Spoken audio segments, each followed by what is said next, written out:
Значи, нашата госпожа ще разкажа факта. Ето, доказвам ви факта, че мога да карам с една ръка. Ето, вижте. Вижте, че мога. От кога мога това? Това го мога от вчера. Дори малко мога и по-бързо.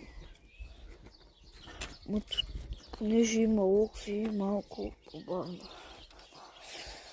Ето, показвам ви моя факт, който си мислехте за неверен. Ето, завивам си с една ръка, карам си с една ръка.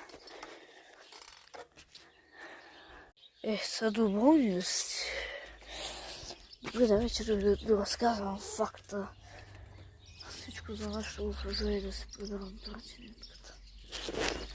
Значи нашата госпожа, гато, трябваше да правим нещо, ама толкова е важно, че не знам. И буквално тя за... Нищо! И буквално тя забравяше. И като забравяше, много се радвахме.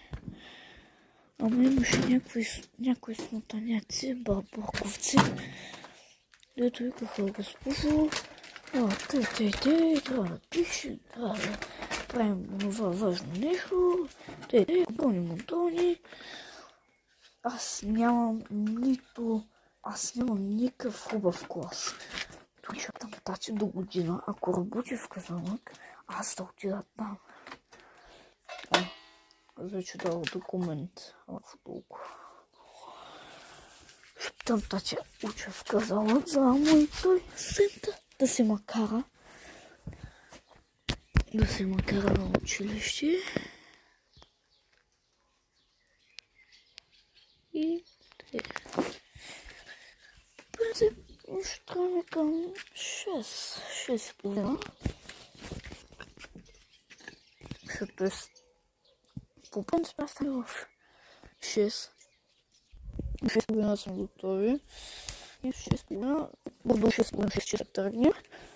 Не ми точно 6:30 тръгнем на работа.